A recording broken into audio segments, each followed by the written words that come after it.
All right, back to the Denis Villeneuve filmography run through with Sicario.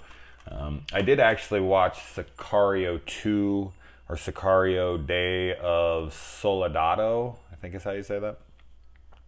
Before this, not the first time. I saw this in theaters. I saw this one in theaters, so I did see this first, and then I saw the second Sicario in theaters as well. But about a week ago, I brought over Sicario and the second one, and my dad had not seen the second one, and he was like, "Well, I want to watch that." So we watched that first, and then a couple days later, I watched this. So I did kind of watch them out of order. I'm not gonna review Sicario, the second Sicario, though, because I didn't take any notes. I can talk about it a little bit here, though. I mean, I might as well. So if you haven't seen the second Sicario, I will discuss some spoilers in there, but probably very mild because I'm going to stick mostly to this one. I had talked in a previous review about how he casts just unbelievable talent, in front of the camera. And this is no exception with Emily Blunt, Benicio del Toro, Josh Brolin, and so on and so forth. I mean, there's just so much talent in this film, and everyone plays their. It's hard to say like who the best characters are in a Denis Villeneuve. I have such a fucking hard time saying his last name. Like every time I go to say his name, I like prep my brain for like a second before, and I'm like Denis Villeneuve. Now Villeneuve, right? No, yeah, I think that's right. Anyway, but it's really hard to like pick a favorite character that's in his films. But I will say that Alejandro and Matt Graver are two of the best for sure. The way Josh Brolin plays this character, this total spook, as Emily Blunt calls him in this, or should I say Kate Macer, he just, I love Josh Brolin so much. He's just the right kind of cool. He's like that really badass dad. Like I don't know how else to explain it. He reminds me of like when I'm a guy, so this will sound weird saying it, but like he's the guy that like all the girls come over to their friend's house, when they're maybe in their late teens, early 20s, and they're like, God, your dad's so dreamy. I don't know. He has that dad appeal to me. But he's just so fucking cool. I love Josh Brolin. I think he's just a badass. And I like him. I even like him probably even a little more in the second one. And that's probably just because he gets a little bit more to play around with. He's a little more conflicted in that movie with the choices that he has to make. Because in these movies, I watched this breakdown of this film, which I'm never educated enough to ever notice any kind of symbolisms or things like that. But someone was breaking down this film and how the color scheme addresses the lines between good and evil, and how everything's kind of in this pale brown color throughout, blurring the lines between good and evil. And as the film progresses, characters kind of adjust and evolve. As like Emily Blunt's character is wearing like a blue shirt, and then throughout the film, the shirt becomes more and more grayish, and it almost comes to like white at the end, like she's losing her light.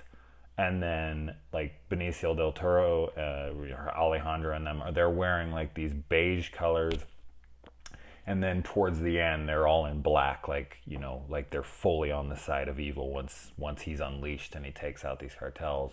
And then these like really well protected people, and then it eventually gets to like the crime boss, and he's the most exposed of them all. And it was a really interesting video that I was like, damn, like is that what Denis was doing here? Like that's was his plan from the get-go. Like that's how he set everything up. That's how he worked with the cinematography. That's how he worked with everyone, and he had that planned from the get-go.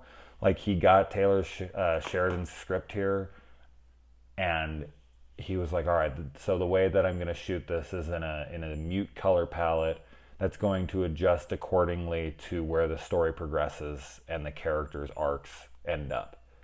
Like, if that's so, if really that is, because a lot of the times when I see reviews like that, I think it reminds me of this South Park episode where, the kids write this really stupid story where they're just trying to be as crude and ridiculous as humanly possible. And they blame it on Butters when it's found. And then Butters is thought of as a literary genius because people take this absolutely asinine novel that these kids have written that has no meaning, no subtext, no symbolism, no nothing, no metaphors within it. And these people dissect this and they create these insane theories and these insane metaphors and whatnot that are laced throughout. And it's like built on nothing. There's no foundation. The writers themselves had none of this intent when they wrote it. And I do think that there's plenty of times, and it definitely happens, because you got stuff like the Room 237 documentary where it's like, this is what Kubrick was doing or maybe doing or this and that. And who knows? I mean, he probably wasn't doing any of those things for all we know. But that's just it. Like, when I watch this, I'm thinking, like, is this just some film school pretentious guy who's trying to make himself sound more intelligent and add a bunch of subtext to things that it really isn't there? I've seen that happen so many times when, of course we see it in the Bible. I mean, fuck, you listen to how many different versions of that there is. And of course, the other religions as well. Everyone has their different interpretation. No, this is what they meant. This is what they meant. So when I watch that stuff, I always do have to go, was that his intent? Was that what he was trying to do? And if so, like, wow, what a visionary. I mean, some people could see that as pretentious or something. I don't know. But when he was explaining it out, I was like, damn, like, to have that ability to have that kind of artistic prowess, to me, is just baffling. I guess I just don't possess that talent. At least in that way. I think we're all talented in something. Kind of like Jackson Maine says in A Star Is Born. Sorry to bring that up to people who don't like movies like that, but he says everybody in this room is talented. It's true. It's like everybody's talented in something. But I don't know. That's just not something I would ever even think to do. So that all being said, okay. So the movie starts in Chandler, Arizona, which I actually worked in Chandler, Arizona. They definitely I could definitely see people seeing movies like this and thinking that they are demonizing a race or it's xenophobic, and that, but the way the characters are portrayed and the way the situations are set up, a lot of the time, like, that is kind of the world that we live in. So to portray that accurately, I mean, theatrically accurate anyway. Of course, everything in movies is way more over the top than real life. I don't know, like, is it xenophobic? The way that it's portrayed, the Mexican side of things is so scummy, and they're all killers and rape. Like, I mean, that's kind of like when I was just watching Rambo: Last Blood. I heard a lot of that. I heard a lot of people being like, "Oh, look what they do. They make Mexico look like this, land of murderers and rapists and this and that." And the characters that they're dealing with, Mexican cartels and whatnot, yes, they're horrible people. I don't look at this movie and think, wow, Mexicans are scary. That's not what comes across my mind at all.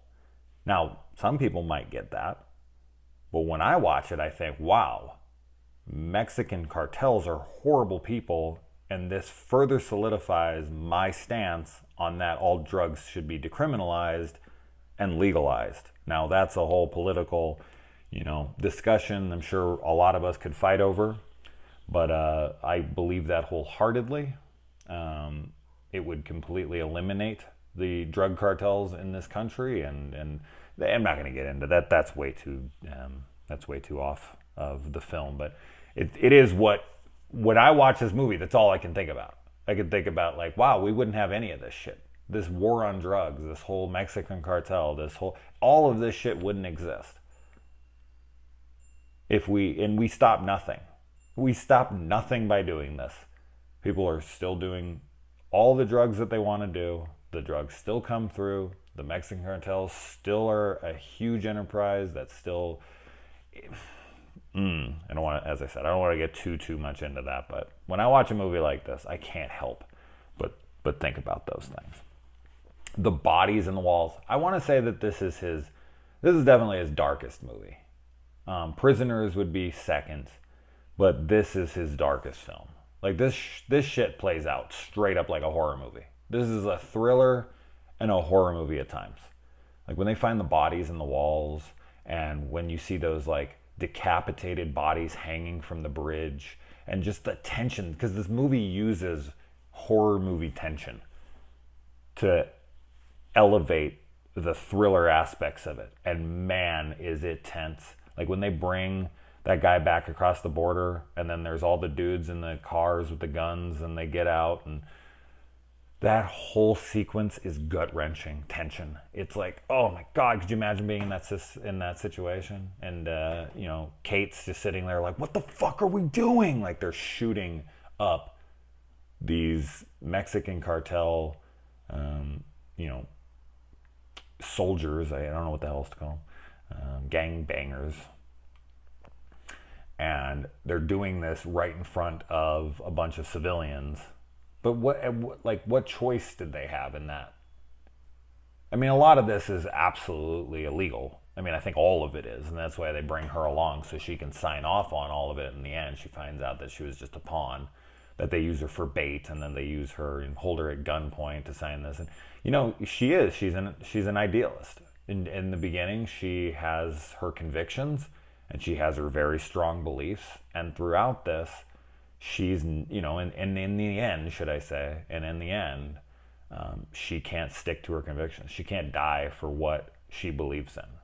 Even though throughout it, she seems like the character that would, she eventually kind of caves in, as anybody with a gun to their head, for the most part, would do. So I don't really blame her.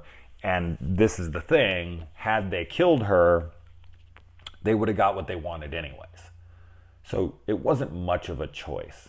But of course, there is a pride issue with her in this, where it's like, no, this is what I believe in, and my pride won't let me sign this. But I'm glad she signed it. I'm glad she signed it because, just like Marcellus Wallace says, fuck pride. And that's how I feel. Like when it comes down to your life, pride is going to let you die. Pride is a dumb thing to die for. I know there will be some people that, disagree with me on that, and that's fine. But I just find that to be a stupid thing to die for. You want to die for your kids? You want to die for your family? You want to die for, something? But pride, I don't know. Like you can't admit something or you can't do something. That's a dumb thing to die. So now, of course, that would need context, and that would need some kinds of attachments to where I would say, like, a pride in something in the sense of, like, if I do this, it will get people killed. That's a different kind of pride. But, like, my convictions, what I stand for, this and that, live to fight another day. Like, take this loss in the moment and then come back stronger than ever. So you gotta rationalize what is worth dying for and what isn't. And what she had going on in that moment was not worth dying for. It would have solved nothing. she would have got nothing done out of it. Had she not done that, and then all of them went to jail, and all the rights were wrong, or all the wrongs were righted, then yes, then I could understand it. But as I said, in the situation she's in, like a pride issue like that, fuck pride. I'm glad that she went against it.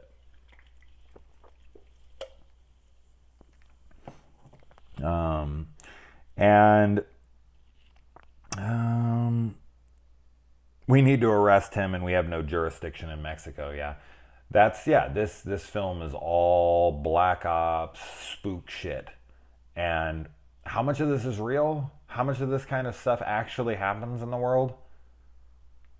Probably a lot. I mean, really, probably a whole hell of a lot. And what do I agree with? What don't I agree with? Alejandro's character is definitely one that I understand. I mean, when he reveals at the end that what they do to his wife, I want to say, I have it written down. Oh, here it is. They cut his wife's head off and then throw his daughter in a vat of acid. Now, I mean, they definitely killed his family. Maybe Graver maybe embellished a little bit on that to get Kate on their side on things, but I don't think so. I think that is what happened. And, you're talking about a fucking hitman. You're talking about a Sicario. And, I mean, you're just asking to get killed. When he went to that dinner table, though, I remember in the theater when he went to that dinner table, I was just in absolute shock that he had shot his whole family in front of him, like kids, like little kids. He shot those kids to death. Now, it's not really for me to agree or disagree with. Do I agree with gunning down little kids because of the sins of their father? No, I do not. I don't care what I do, my kids shouldn't have to die because of my sins. But that's not what he's doing there. He's not punishing the children, he's punishing the guy. So, you took my family, I'm going to take your family before I kill you. Time to meet God. Like, he pulls that trigger, man, kills his whole family so fast, and that guy just sits there in absolute shock. I'm surprised he didn't let him kind of squirm on that a little bit longer. I like how he's like, go ahead, finish up your dinner. But damn. Damn. Brutal, cold-blooded shit. So he's very much, I don't even want to call him an anti-hero. I don't even know what to call him in this. I mean, Kate is obviously the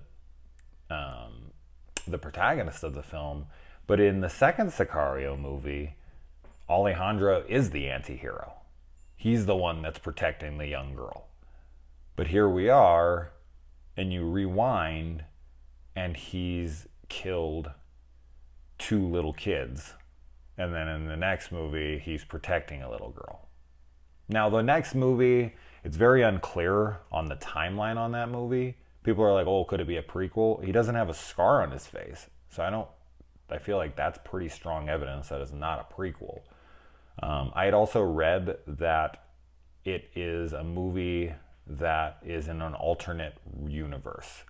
Like the events of the first movie never took place.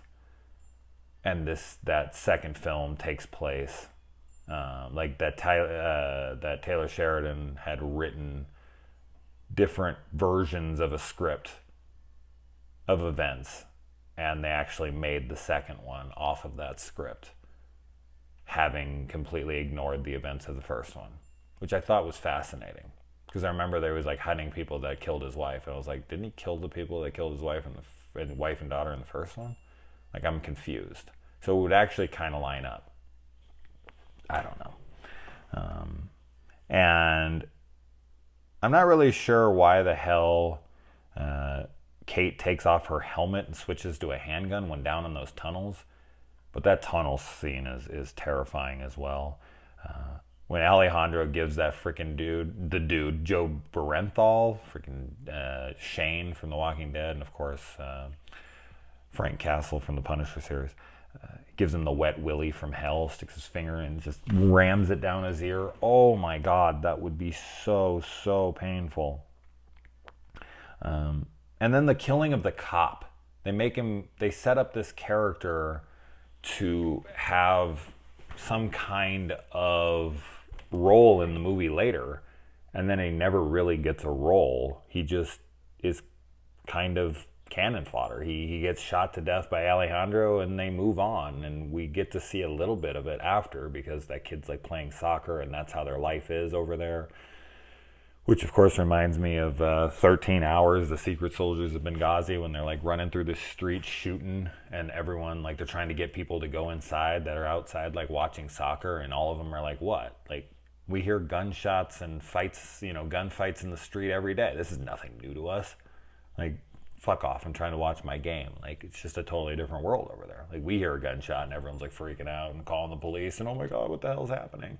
But in other places, like, they hear gunshots and it's just like, back to dinner. They don't even notice it. It's crazy shit, man. But yeah, so what was I gonna say there? Yeah, I had somewhere I was going with that, but I like how Alejandro stares down the barrel of a gun, like when he's when he's got a gun pointed at him. He just doesn't care at all. He just is like walking in. Like, the guy is so cold-blooded, man. And he even shoots her, and he's like, "Don't you ever point a gun at me again." Before that,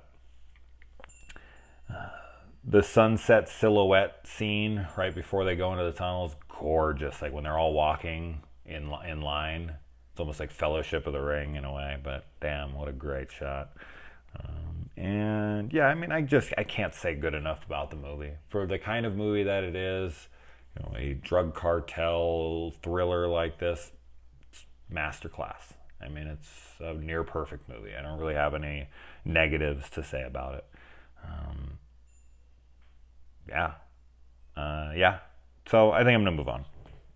But excellent film. So, I was gonna say, sorry. This is where I was going with that. The guy's character that gets shot, the cop, I feel like that's kind of a really cool, important scene, because there's so many henchmen, there's so many bystanders, there's so much collateral damage in these movies. And these characters are nobodies. They don't have a family, they don't have a name, they don't have anything. So when they die, there's nothing to them. But giving that character a family, just some random bystander, some cop that he shoots, it gives that character weight as to where that scene would normally play out. You'd cut those scenes out. If you cut those scenes out, you would see a movie that plays out very normal. And when that cop gets shot, you wouldn't think anything of it. So when he gets shot, you're like, holy shit, like that guy has a family. Like, I know he has a family. But it like reaffirms in our mind that all of these people that die, in movies and in real life, of course, they all have families. They all have mothers. They all have fathers. They all have people who like them, care about them, something.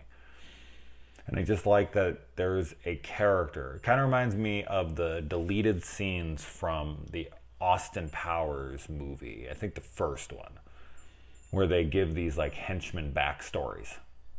And so when they die, like we see the emotional weight behind that. Like just random henchmen, but they give them backstories. And I remember seeing that in the deleted scenes and being like, oh man, that would have been great. They should have kept that in the movie. Like, they needed to do that in more movies.